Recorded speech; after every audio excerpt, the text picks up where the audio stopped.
우리는 왜 이토록 힘들게 했으며 수많은 좋은 일을 행하는데도 정작 자신의 복은 이토지 더디게 찾아오는 것일까 하고 의문을 품어본 적이 있으신지. 방생이나 보시, 그리고 여러 수행에 온 마음과 힘을 쏟아부었음에도 어째서 마음의 평온과 진정한 공덕을 느끼지 못하는 것일까요? 오늘 우리는 그 놀라운 비밀을 함께 알아보고자 합니다. 공덕을 가장 빠르게 쌓는 방법은 우리가 흔히 이야기하는 보시나 방생이 아니라 거의 모든 이들이 하찮게 여기고 지나치는 아주 작은 일에 있었습니다. 이 비밀은 바로 우리의 일상 속 모든 생각과 다른 이들과 함께하는 모든 순간의 아주 작은 부분에 깃들어 있습니다. 어쩌면 지금 이것이 불교의 어떤 신비로운 법문이 아닐까 생각하실 수도 있겠습니다. 하지만 그 답은 결코 복잡하지 않으면서도 그 뜻은 한없이 깊습니다. 이 비밀은 이미 2500년 전부터 존재해왔지만 이를 온전히 깨달은 이는 드물었습니다. 오늘 인연이 당신을 이 영상으로 이끌었다면 어쩌면 이제는 잊혔던 이 진실의 문을 열 때가 된 것인지도 모릅니다. 불교 경전에서 석가모니 부처님께서는 일체 모든 법은 마음에서 생겨난다고 하셨습니다. 이 말씀은 간결하지만 세상 사람들이 잘 알지 못하는 큰 진리를 담고 있습니다. 모든 수행과 모든 공덕은 바로 이 마음의 생각, 즉 신념에서 시작되는 것입니다. 그런데 우리는 왜 그토록 많은 선행을 하고도 진정한 변화를 느끼지 못하는 것일까요? 혹시 우리의 마음이 순수하지 못하여 우리도 모르는 사이에 스스로 쌓은 공덕을 깎아내리고 있었던 것은 아닐까요? 오늘 우리는 석가모니 부처님의 한 가르침을 통해 공덕을 가장 빠르게 쌓는 방법을 한 걸음씩 알아볼 것입니다.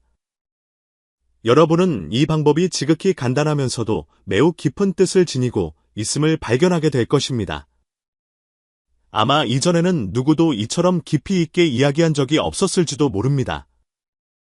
이 가르침은 불법에 대한 여러분의 이해를 완전히 바꾸고 나아가 여러분이 앞으로 어떻게 살아가고 어떻게 다른 이들과 관계를 맺어야 할지에 깊은 영향을 줄 것입니다.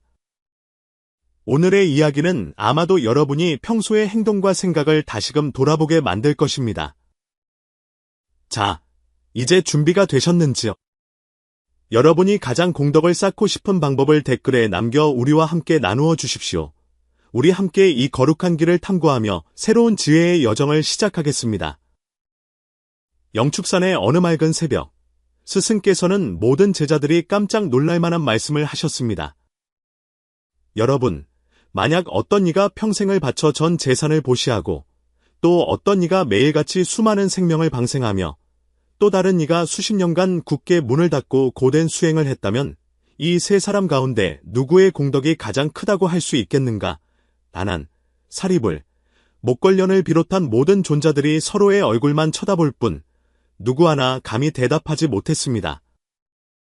상식적으로 생각하면 이 세 가지 수행 모두 불문이 올바른 길이니 그 공덕의 우열을 가리기 어려울 것이었습니다. 하지만 스승께서 이리 물으신 데에는 분명 깊은 뜻이 있을 터였습니다.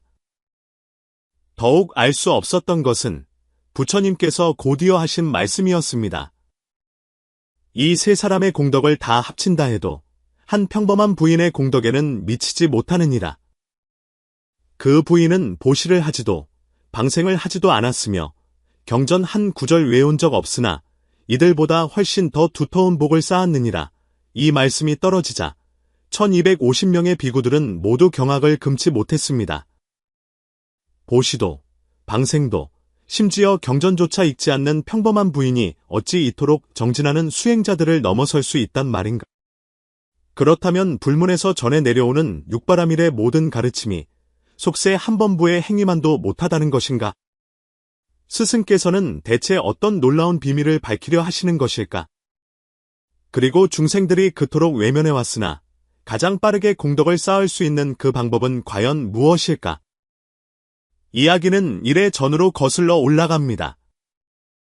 그날 새벽, 사위성은 옅은 안개에 잠겨 있었습니다. 성 동쪽에는 수다타라는 큰 부자가 살았는데 그는 재물이 산처럼 많고 부처님을 깊이 섬기는 이였습니다. 수년간 그는 자신의 재산을 아낌없이 털어 가난한 이들을 돕고 사원을 짓고 스님들을 공양하여 사위성에서 그의 선행을 모르는 이가 없었습니다. 그런데 사흘 전 수다타가 갑자기 병으로 쓰러져 고열에 시달리며 의식을 잃고 말았습니다. 이름난 의원을 모두 부르고 귀한 약을 다 써보았지만 병세는 조금도 나아지지 않았습니다. 가족들은 기원정사의 비구들을 청해 경전을 읽으며 그의 쾌유를 빌었지만 수다타는 여전히 깨어나지 못했습니다. 병상 앞에서 수다타의 아내는 목 놓아 울며 말했습니다. 우리 남편은 평생 선한 일만 했는데 어찌하여 이런 재앙을 만났단 말입니까? 보시가 소용없고 공덕이란 다 헛된 것이었단 말입니까? 그녀의 한탄은 성안에 큰 파문을 일으켰습니다. 어떤 이들은 수다타가 전생에 지은 악업의 과보를 받는 것이라 말했고, 어떤 이들은 그가 보시는 많이 했으나 마음속에 탐욕이 있어 공덕이 순수하지 못했을 것이라 수군거렸습니다. 심지어 보시나 방생이 정말로 공덕을 쌓고 업을 소멸시킬 수 있는지에 대해 의심하는 사람들까지 생겨났습니다. 이 소식이 기원정사에 전해지자 제자들의 마음에도 의심이 싹 텄습니다. 아난이 사리불에게 조용히 물었습니다. 사형, 수다타 장자께서는 평생 선행을 하셨는데 어찌하여 이런 어려움을 겪으시는 것입니까? 사리불은 고개를 저으며 말했습니다. 인과의 이치는 참으로 깊고 오묘하여 헤아리기 어렵구나. 아마도 그가 보시를 할 때 마음에 바라는 바가 있어 공덕이 온전치 못했던 것일지도 모르겠다. 그들이 이야기를 나누는 사이 부처님께서 선방에서 조용히 걸어 나오셨습니다. 부처님께서는 평온한 얼굴로 말씀하셨습니다. 나를 따라 성 안으로 들어가 수다타를 한번 살펴보자.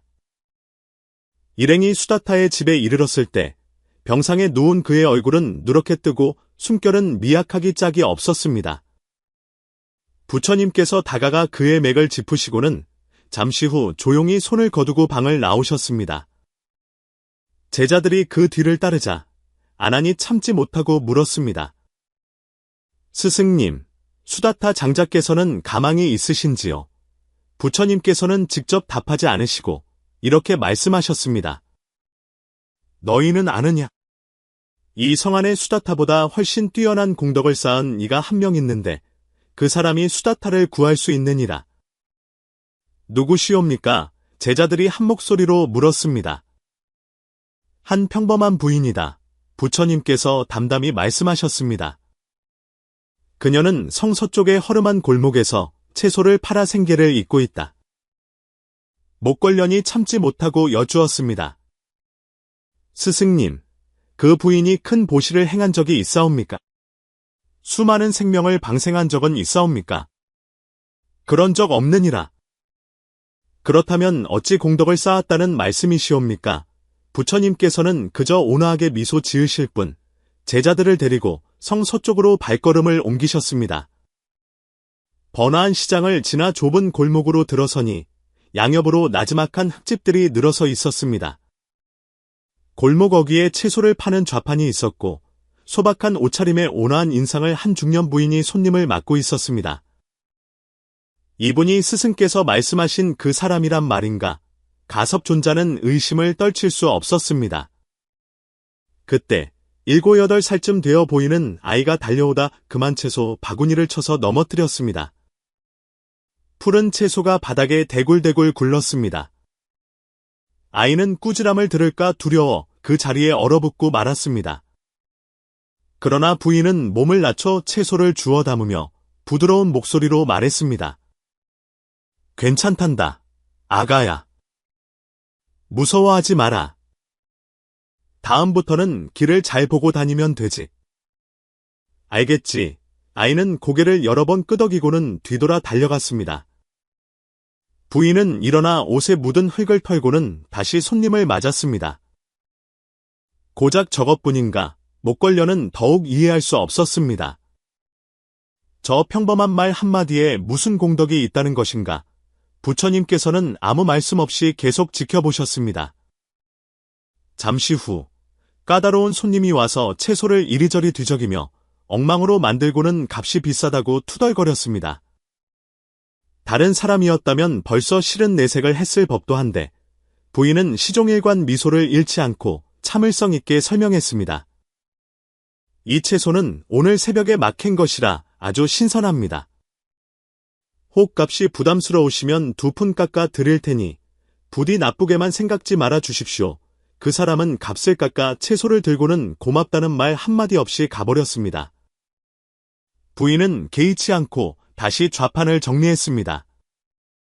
세존이시여, 제자들이 어리석어 스승님의 깊은 뜻을 헤아리지 못하겠습니다. 사리불이 마침내 참지 못하고 말했습니다.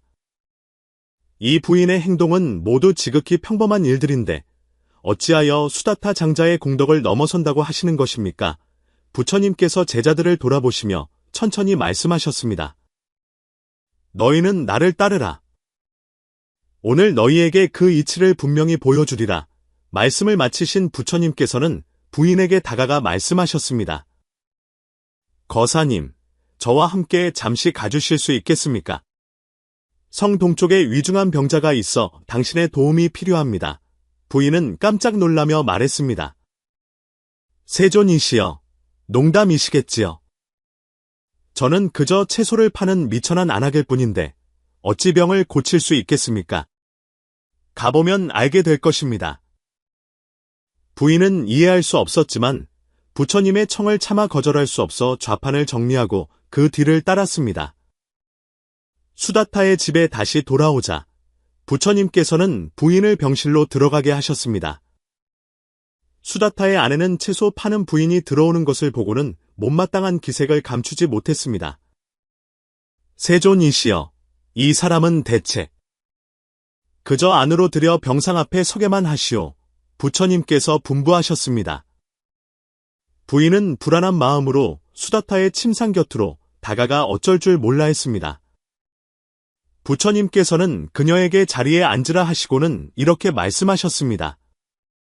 그저 이 장자께서 하루빨리 건강을 되찾으시기를 마음속으로 빌어주시오.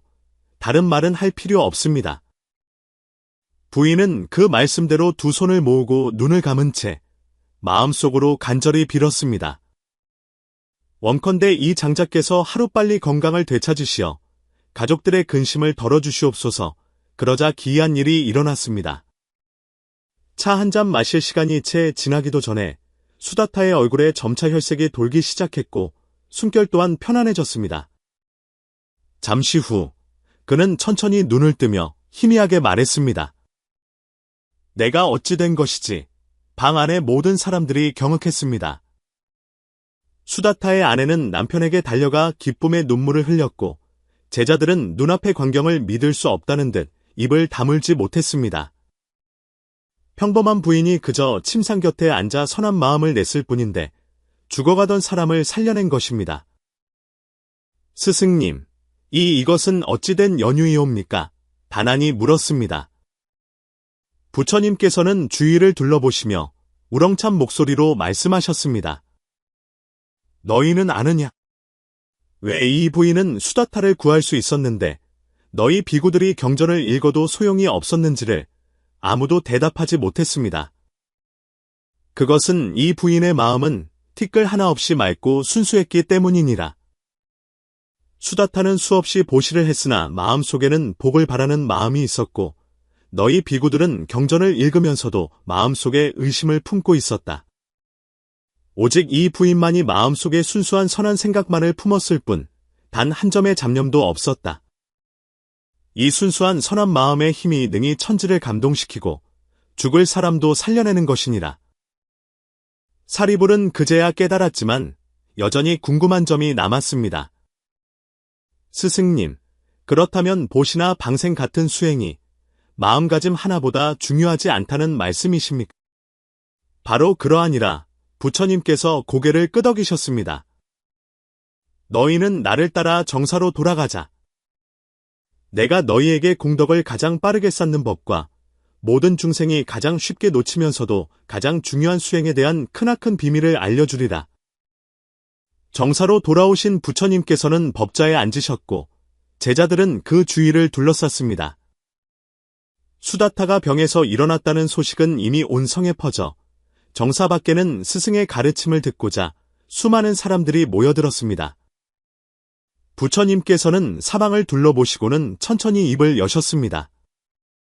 오늘 나는 너희에게 왜 저 부인이 보시도 방생도 독경도 하지 않았음에도 그 공덕이 수다타를 능가하는지, 그리고 왜 그녀가 오직 마음의 생각 하나만으로 사람의 목숨을 구할 수 있었는지 그 까닭을 알려주겠다. 그 이면에는 수행의 근본이 되는 법문이 숨겨져 있느니라. 아나는 서둘러 폐업을 꺼내 기록할 준비를 했고, 다른 제자들은 숨을 죽인 채 스승께서 그 비밀을 밝혀주시기를 기다렸습니다. 수다타는 평생 보시를 행했다. 그러나 너희는 그가 보시를 할 때 무슨 생각을 했는지 아느냐? 부처님께서 물으셨습니다. 모두가 고개를 저었습니다. 그는 내가 이토록 많이 보시하니 다음 생에는 분명 큰 복을 받을 것이다. 내가 삼보에 공양하니 분명 업장이 소멸될 것이다. 내가 사원을 지으니 반드시 정토에 왕생할 것이다라고 생각했다. 부처님께서는 잠시 말을 멈추셨다가 이으셨습니다. 그는 보시를 할 때마다 계산을 했고 선행을 할 때마다 보답을 기대했다. 그런 마음으로 행한 보시는 이미 그 공덕의 대부분이 깎여 나간 것이니라. 제자들은 그제야 보시에도 법도가 있어 많이 하는 것만이 능사가 아님을 깨달았습니다.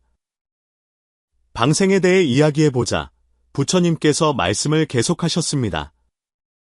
성 안에 매일같이 수백 마리의 새를 방생하는 이가 있다. 그러나 너희는 그가 방생을 할 때 무슨 생각을 하는지 아느냐? 공덕을 생각하는 것이옵니까? 목걸련이 조심스럽게 물었습니다. 공덕뿐만이 아니라 자신의 선행을 뽐내고 싶은 마음도 있었다. 부처님께서 고개를 저으셨습니다. 그는 방생을 할 때마다 반드시 사람들을 불러 모아 다른 이들이 자신의 선행을 알아주지 않을까 노심초사했다. 그런 방생은 그저 자신의 허영심을 채우는 것일 뿐이니 공덕이 얼마나 남을 수 있겠느냐. 제자들은 서로를 마주 보았습니다. 자신들이 평소에 행하던 수행 역시 마음이 순수하지 못하여 그 공덕을 모두 잃었을지도 모른다는 생각이 들었습니다. 그렇다면 경전을 읽는 것은 어떻습니까? 사리불이 물었습니다. 설마 경전을 읽는 것에도 문제가 있겠습니까? 경전을 읽는 것 자체는 좋은 일이다.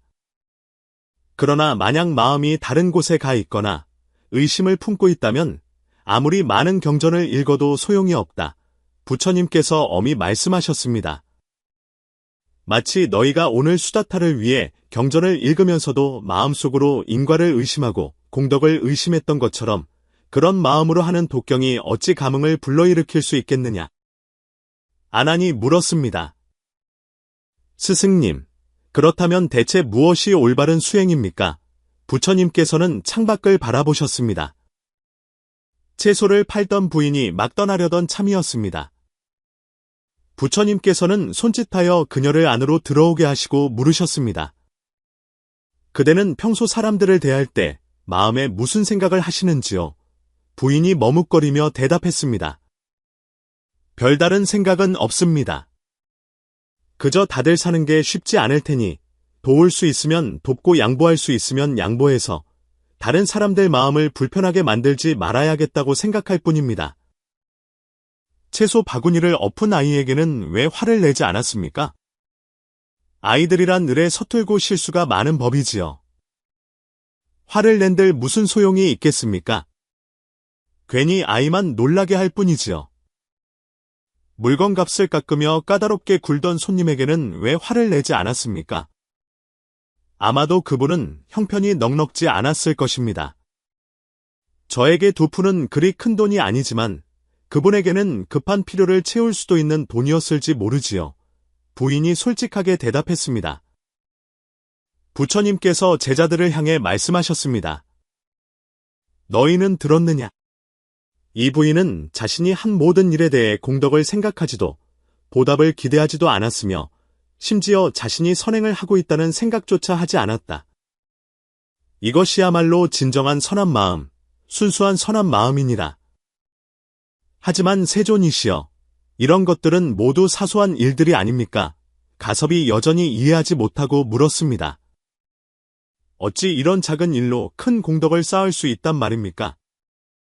부처님께서 웃으시며 말씀하셨습니다. 너희는 아느냐? 사람이 하루 동안 일으키는 마음의 생각이 얼마나 많은지를 수천, 수만 번은 좋게 될 것입니다. 바로 그러하니라 부처님께서 고개를 끄덕이셨습니다. 만약 그 모든 생각이 티끌없이 순수하고 선하다면 하루에 쌓이는 공덕이 얼마이겠느냐? 한 달, 1년, 그리고 평생 동안에는 또 얼마이겠느냐? 제자들은 그제야 크게 깨달았습니다. 공덕이란 얼마나 큰 일을 했느냐에 달린 것이 아니라 매 순간의 마음가짐에 달려있다는 것을 말입니다. 저 부인은 비록 불법을 알지 못했지만 자신도 모르는 사이에 가장 어려운 수행을 하고 있었던 것입니다. 그것은 바로 언제나 선한 마음을 유지하고 어느 곳에서든 악한 마음을 일으키지 않는 것이었습니다. 아이를 향한 그녀의 부드러움, 까다로운 손님을 향한 그녀의 너그러움, 그리고 모든 사람을 향한 그녀의 온화함은 억지로 꾸며낸 것이 아니라 마음 깊은 곳에서 자연스럽게 우러나온 것이었습니다.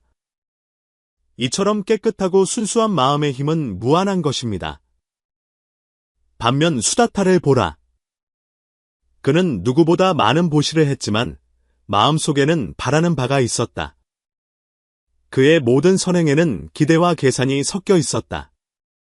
그러니 선한 마음이 순수하지 못해 공덕이 자연히 크게 깎여나간 것이다. 부처님께서 탄식하며 말씀하셨습니다. 그가 이번에 병으로 쓰러진 것은 바로 지난 세월 동안 보시를 하면서 마음이 순수하지 못했기 때문이다. 공덕이 아예 없지는 않았으나 그의 업장을 소멸시키기에는 부족했던 것이다. 아난이 물었습니다. 그렇다면 어찌하여 저 부인의 마음이 수다타를 구할 수 있었던 것입니까? 그녀의 선한 마음은 티끌 하나 없이 맑고 순수하여 한 점의 잡념도 없었기 때문이다. 부처님께서 엄숙하게 말씀하셨습니다. 그러한 마음은 천지를 감동시키고 업장을 녹여 없앨 수 있다.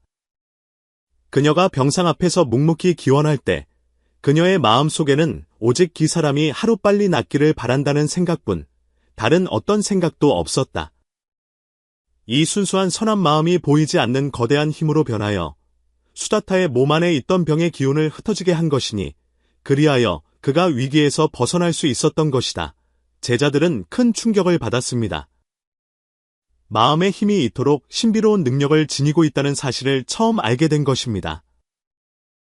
목걸련이 잠시 생각에 잠겼다가 여쭈었습니다. 세존이시여, 그렇다면 저희는 어떻게 수행해야 마음을 순수하게 할 수 있겠습니까? 부처님께서는 그를 바라보시며 깊은 의미를 담은 눈빛으로 말씀하셨습니다. 그것이 바로 오늘 내가 너희에게 전수하고자 하는 법문이다. 이 법은 간단하지만 모든 수행의 근본이여 쉬운 듯하지만 모든 중생이 놓치고 있는 것이며 일상 속에 있지만 무량한 공덕을 가장 빠르게 쌓을 수 있는 길이니라. 부처님께서는 여기까지 말씀하시고 잠시 말을 멈추신 채 제자 한 사람 한 사람의 얼굴을 찬찬히 둘러보셨습니다. 정사 안팎은 물을 뿌린 듯 고요해져 숨소리마저 들릴 듯했습니다.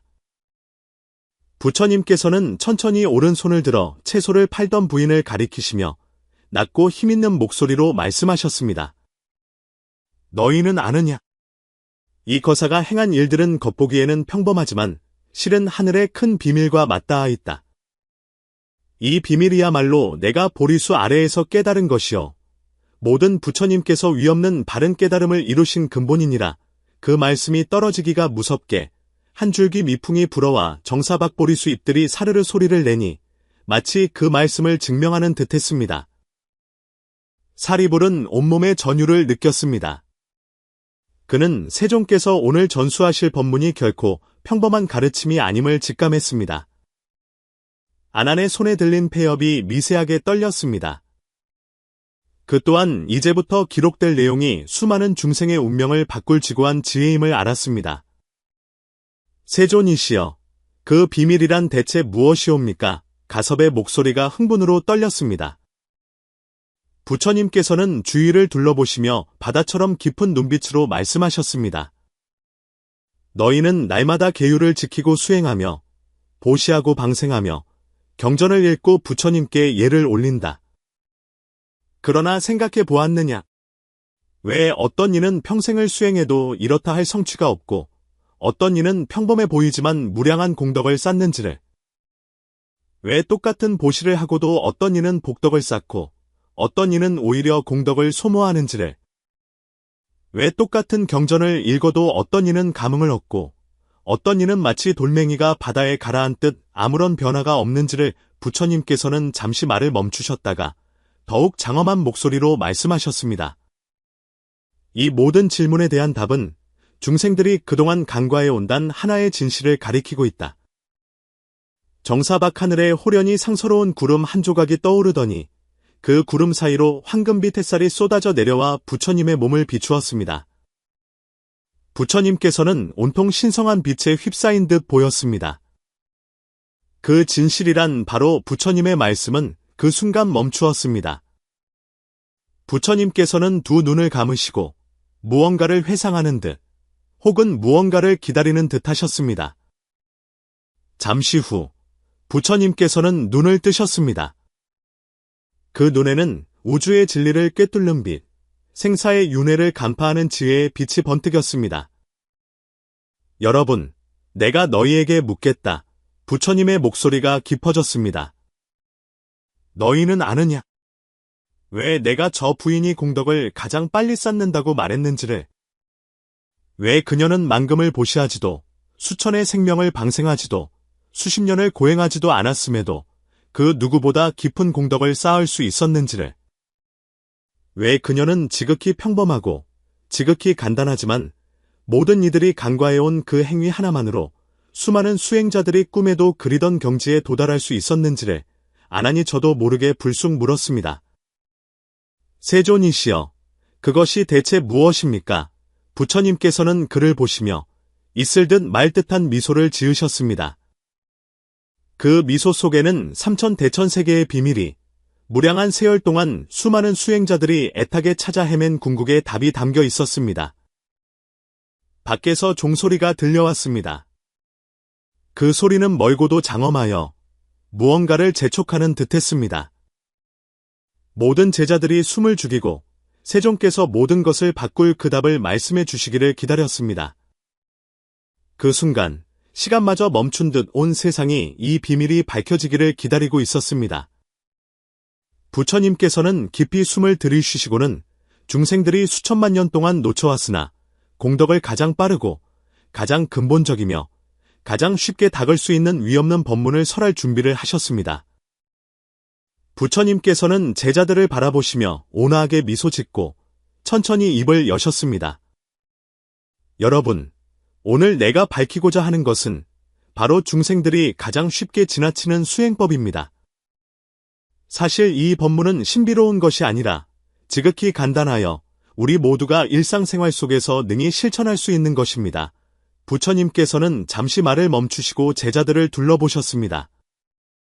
이 법문은 바로 순수한 마음입니다. 즉, 매 순간 청정하고 바라는 바 없으며 잡념 없는 마음을 유지하는 것입니다. 보시든, 방생이든, 독경이든, 참선이든 모든 수행의 궁극적인 목적은 오직 마음을 순수하게 하여 탐욕과 성냄, 어리석음에서 벗어나 진실과 자비, 그리고 지혜로 돌아가기 위함입니다. 사리불이 깊이 숨을 들이쉬고 잠시 생각한 끝에 여주었습니다. 세존이시여, 이토록 간단한 마음가짐이라는 법문이 진실로 무량한 공덕을 쌓게 할 수 있단 말입니까? 부처님께서 고개를 끄덕이시며 온화한 눈빛으로 말씀하셨습니다. 그러하니라, 사리불아. 수많은 수행자들이 온갖 어려운 법문을 닦느라 애쓰면서도 가장 근본이 되는 이 마음을 소홀히 한다. 설령 내가 셀 수 없이 많은 선행을 했더라도 너의 마음이 순수하지 못하다면 그 공덕은 크게 줄어들 것이다. 반대로 너의 마음에 청정한 생각이 하나 있다면 비록 가장 작은 선행이라 할지라도 무량한 공덕을 쌓게 되느니라. 부처님께서는 미소를 지으시며 마치 시간과 공간을 꿰뚫어 보듯 채소를 팔던 부인을 다시 떠올리셨습니다. 저 부인을 보아라. 그녀는 매일 속세에 살지만 그녀의 마음은 한순간도 순수한 선한 마음을 잃지 않았다. 이러한 마음가짐이야말로 가장 귀하고 강력한 법문이다. 그녀는 공덕을 위해 선행을 한 것이 아니라 마음 깊은 곳에서 우러나오는 선량함과 자비심 때문에 그리한 것이다. 이 순수한 선한 마음, 그것이 바로 그녀의 수행이니라. 아난이 무언가 깨달은 듯 물었습니다. 그렇다면 저희는 어떻게 수행해야 이 순수한 마음을 유지할 수 있겠습니까? 부처님께서는 잠시 침묵하시다가 마침내 입을 여셨습니다. 수행의 근본은 달아차림에 있다. 너희는 시시각각 자신의 마음을 살피고 마음속에서 일어나는 생각의 물결을 알아차려야 한다. 마음속에서 선하지 않고 순수하지 못한 생각이 일어날 때마다 즉시 그것을 알아차리고 반성하여 마음의 평온으로 돌아와야 한다. 수행이란 세속을 멀리 떠나는 것이 아니라 세속의 삶 속에서 자신을 알아차리고 스스로를 정화하는 것이다. 부처님께서는 계속해서 말씀하셨습니다. 실로 모든 수행법은 결국 이 순수한 마음으로 귀결된다. 너희가 대승법을 닦든 계율을 지키고 염불을 하든 참선을 하든 방생과 보시를 하든 만약 너희 마음에 여전히 잡념과 집착 혹은 보답을 바라는 마음이 있다면 그 모든 법문이 가져오는 공덕은 오염될 수밖에 없다. 그러므로 진정한 수행은 얼마나 큰 일을 했느냐에 달린 것이 아니라 매 순간 모든 생각 속에서 순수하고 자비로우며 바라는 바 없는 마음을 유지하는 데에 달려있다. 제자들은 모두 조용히 부처님의 말씀을 들으며 마음속에 잔잔한 파문이 이는 것을 느꼈습니다. 그들은 이때서야 비로소 소위 수행이라는 것이 이전에 생각했던 것처럼 어렵고 복잡한 것이 아니라 오히려 지극히 간단하고 삶에 가까운 법문임을 깨달았습니다. 부처님께서 말씀을 이으셨습니다. 예를 들어 너희가 매일 만나는 중생들, 낯선 사람이든 가족이든 그 모든 만남이 바로 수행의 기회이다. 만약 너희 마음이 사랑과 관심으로 가득하고 그 마음이 청정하다면 다른 이에게 건네는 안부 인사 한마디, 아이에게 이르는 당부 한마디, 이웃에게 짓는 미소 하나와 같은 지극히 사소한 행동조차도 무량한 공덕을 쌓을 수 있다. 왜냐하면 그 행동의 이면에는 어떤 잡념도 섞이지 않은 순수한 선한 마음이 있기 때문이다. 사리불이 크게 깨달았습니다. 과연 그러하옵니다.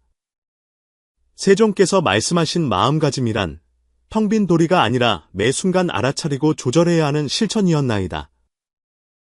바로 그러하니라 부처님께서 고개를 끄덕이셨습니다. 수행은 하루아침에 이루어지는 것이 아니라 매 순간의 작은 부분에서 이루어져야 한다. 언제나 선한 마음을 유지해야 한다. 오직 그렇게 할 때만이 너의 하루하루가 공덕으로 쌓여가고 너의 삶 또한 그로 인해 변화할 것이다. 부처님께서는 잠시 말을 멈추시고는 더욱 장엄한 표정으로 말씀하셨습니다. 너희는 명심해야 한다. 공덕을 가장 빠르게 쌓는 법문은 얼마나 웅장한 일을 했느냐에 있는 것이 아니라 매 순간 얼마나 순수한 마음을 유지하며 모든 선한 일을 행하고 그 마음에 티끌 하나 물들지 않게 하느냐에 달려있다. 저 채소 파는 부인처럼 그녀는 비록 큰 보시를 하지도 수많은 생명을 방생하지도 경전을 읽고 예불을 드리지도 않았지만 그녀의 마음은 순수하고 사심이 없었다. 그녀의 말 한마디, 행동 하나하나는 모두 마음 깊은 곳에서 우러나온 선한 뜻에서 비롯된 것이었다. 이 순수한 마음이야말로 그녀가 무량한 복덕을 쌓은 근원인 것이다. 제자들은 부처님의 말씀에 깊은 감명을 받았고 몇몇은 저도 모르게 고개를 숙여 자신의 수행을 조용히 반성했습니다. 바로 그때 부처님께서 호련히 일어나시어 밖을 바라보셨습니다. 제자들은 그 시선을 따라 밖을 보았습니다. 채소를 팔던 부인이 정사 밖거리를 지나가고 있었습니다. 그녀의 걸음은 느리고 평온했으며 얼굴에는 여전히 그 온화한 미소가 걸려 있었습니다. 모든 것이 너무나 자연스럽고 평안해 보였습니다. 부처님께서는 그녀를 깊이 바라보셨고 그 눈에는 부드러운 빛이 스쳤습니다. 이윽고 제자들을 향해 돌아보시며 말씀하셨습니다. 보아라. 저 여인의 마음에는 집착도, 계산도 없으며 오직 순수한 선한 마음만이 있을 뿐이다. 이 사심없는 선한 마음이야말로 가장 큰 힘을 지니고 있다. 그녀의 행동은 비록 작고 보잘것없어 보이지만 그녀의 마음가짐이야말로 모든 수행의 근본이다. 그러니 여러분, 부디 기억하라. 공덕을 좇기 위해 선을 행하지 말고 너의 선한 마음이 모든 작은 일 속에서 자연스럽게 흘러나오도록 하라. 보답을 바라지 않고 명예를 탐하지 않으며 오직 내면의 자비와 선량함으로 인해 행하라. 그렇게 할 때 너희는 비로소 수행의 즐거움과 힘을 진정으로 체험하게 될 것이며 끊임없이 두터운 공덕을 쌓아 마침내 원만한 깨달음을 이루게 될 것이다. 제자들은 이 말씀을 듣고 마치 맑은 샘물에 마음을 씻은 듯한 느낌을 받았습니다. 많은 이들의 눈에는 눈물이 고였습니다. 부처님의 말씀은 한 줄기 밝은 등불이 되어 그들의 수행의 길을 환히 비추었습니다. 그 순간부터 제자들은 자신의 내면의 순수함과 선한 마음에 더욱 주의를 기울이기 시작했습니다. 그들은 수행이란 단순히 외적인 의식과 행동을 통해 공덕을 쌓는 것이 아니라 모든 작은 부분, 모든 생각 하나에서부터 시작하여 내면의 청정함과 자비를 지키는 것임을 깨달았습니다. 부처님께서 계속해서 말씀하셨습니다. 수행은 삶을 피하는 것이 아니라 삶 속의 모든 선한 생각과 행동을 통해 닦아 나가는 것이다. 매번의 선한 생각은 너와 세상을 잇는 다리이며 그것이 능히 장벽을 허물고 고통을 없애며 마침내 내면의 평온과 원만함을 이루게 할 것이다. 불교에서 공덕과 수행의 관계는 자주 언급됩니다. 수행자이든 평범한 사람이든 모두 자신의 행동을 통해 복을 쌓고 운명을 바꾸기를 염원합니다. 보시, 방생, 참선, 이 모든 행위는 공덕을 쌓는 길로 여겨집니다. 많은 사람들이 이렇게 눈에 보이는 선행을 통해서만 진정한 공덕과 가피를 얻을 수 있다고 믿습니다. 그러나 부처님께서는 모든 법문이 궁극적인 핵심이 마음에 있음을 분명히 밝히셨습니다. 법화경에서는 모든 법은 마음에서 생겨나고 마음에서 온갖 법이 생겨나며 그 온갖 법 또한 모두 마음으로 말미암는다고 하셨습니다.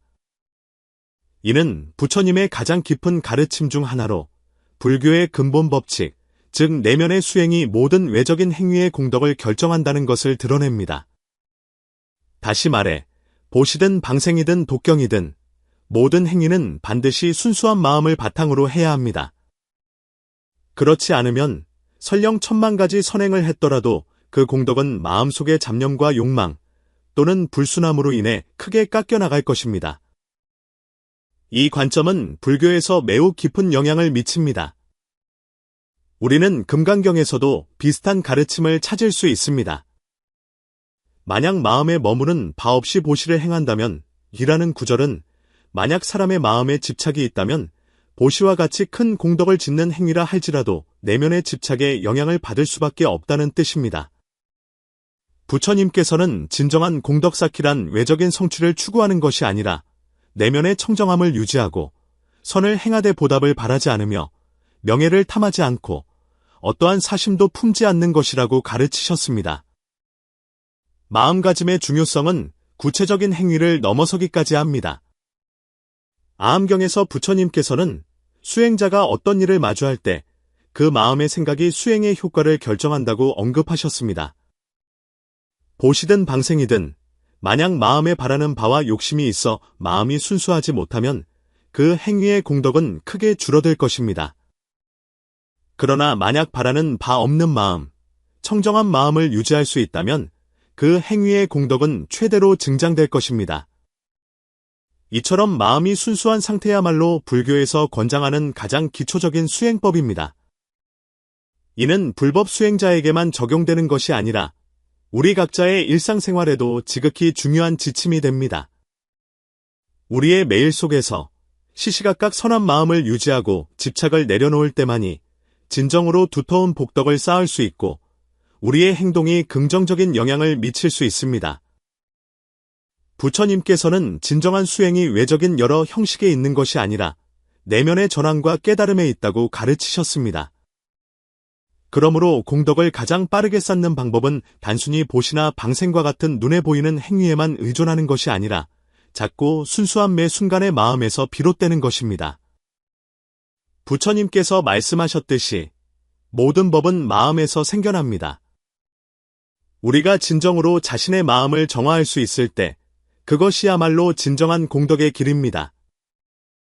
이러한 수행은 특별한 법문이나 어려운 수행에 의지할 필요가 없습니다. 그것은 우리의 일상 매 순간에 존재하며 우리의 모든 선한 생각, 모든 사심 없는 행동, 그리고 다른 이에 대한 모든 포용과 관심 속에 깃들어 있습니다. 그렇게 할 때 공덕 쌓기는 더 이상 멀리 있는 목표가 아니라 모든 사람이 자신의 내면 수행을 통해 언제 어디서든 실현할 수 있는 지혜와 힘이 됩니다. 불교 수행에서 마음의 순수함은 단번에 이룰 수 있는 목표가 아니라 끊임없이 실천하는 과정입니다. 이는 단순히 이론적인 추구가 아니라 일상생활에서 실천할 수 있는 지혜입니다. 그렇다면 우리는 부처님의 가르침을 어떻게 자신의 삶에 적용할 수 있을까요? 특히 이 현대 사회에서 어떻게 순수한 마음을 유지하며 진정한 공덕을 쌓을 수 있을까요? 첫째, 모든 생각을 알아차리는 것입니다. 수행의 첫걸음은 바로 알아차림입니다. 불교에서는 정념, 즉 자신의 내면 상태를 끊임없이 알아차리는 것을 강조합니다. 우리에게 어떤 생각이 일어날 때 먼저 그것을 명확히 바라보고 그 생각에 이끌려가지 않아야 합니다. 마음속의 잡념을 인식하기 시작할 때 제때에 그것을 관찰하고 반성할 수 있다면 보이지 않는 가운데 그 부정적인 영향을 없앨 수 있습니다. 예를 들어 어떤 결정이나 행동을 하기 전에 잠시 멈추어 자신에게 물어보는 것입니다. 지금 나의 동기는 무엇인가? 나의 행동은 순수한가? 어떤 욕망이나 보답을 바라는 마음이 섞여 있지는 않은가? 이 작은 알아차림이 바로 수행의 시작입니다. 이러한 알아차림은 자신의 욕망을 억누르라는 의미가 아니라 자신의 동기를 명확히 이해하고 어떤 마음이 순수하며 어떤 마음이 불필요한지를 아는 것입니다. 이러한 자기 반성과 알아차림은 우리가 일상생활 속에서 끊임없이 내면의 불순물을 씻어내고 마침내 마음을 순수하게 하는 데 도움을 줍니다. 둘째, 사심 없는 보시를 연습하는 것입니다. 보시는 공덕을 쌓는 가장 빠른 방법 중 하나이지만 사심이 없어야 한다는 전제가 붙습니다. 사심 없는 보시란 보답을 기대하지도 다른 이의 인정을 받기 위함도 아닌 순수한 나눔입니다. 일상생활에서 우리는 간단한 행동을 통해 보시를 연습할 수 있습니다. 예를 들어 주변에 도움이 필요한 이에게 힘 닿는 데까지 지원을 하거나 낯선 이를 돕는 작은 선행을 하는 것입니다. 공공장소에서 다른 이가 어려움에 처했을 때 우리는 상대방이 우리에게 보답할 수 있을지 혹은 사회의 칭찬을 받을 수 있을지를 생각하지 않고 주저없이 도움의 손길을 내밀 수 있는지. 매번의 사심 없는 보시는 내면을 단련하는 과정입니다. 이렇게 할 때 보시는 단순히 하나의 행위가 아니라 마음의 표현이 되며 이처럼 마음이 순수한 보시만이 진정한 공덕을 쌓을 수 있습니다.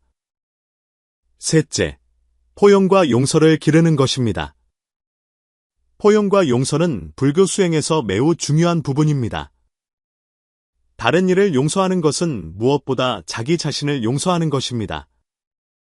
우리가 분노나 실망, 고통을 느낄 때 심호흡을 하며 자신에게 잠시 시간을 주고 마음속의 집착과 원망을 내려놓을 수 있는지 살펴보십시오. 용서는 우리의 내면을 더욱 평화롭게 할 뿐만 아니라 부정적인 감정을 해소하여 우리가 더욱 맑은 마음으로 세상을 마주할 수 있게 합니다. 다른 이에 대한 집착을 내려놓고 그들의 잘못을 너그러이 용서할 때 우리의 영혼은 진정한 해방을 얻게 됩니다. 용서라는 행위는 다른 이의 잘못을 눈감아주라는 의미가 아니라 우리 자신을 내면의 고통에서 벗어나게 하여 마음속의 분노와 집착을 없애는 것입니다. 넷째, 자비로운 마음으로 모든 생명을 대하는 것입니다.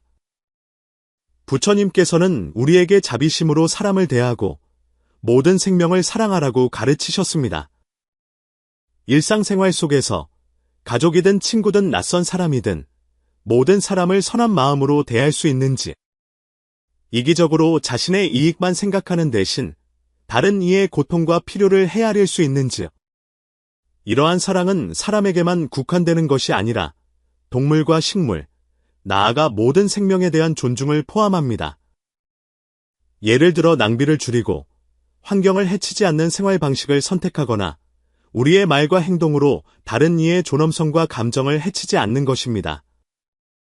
모든 생명을 향한 하나하나의 관심과 자비는 보이지 않는 가운데 공덕을 쌓고 우리의 영혼을 살찌우며 우리의 마음을 더욱 맑고 깨끗하게 할 것입니다.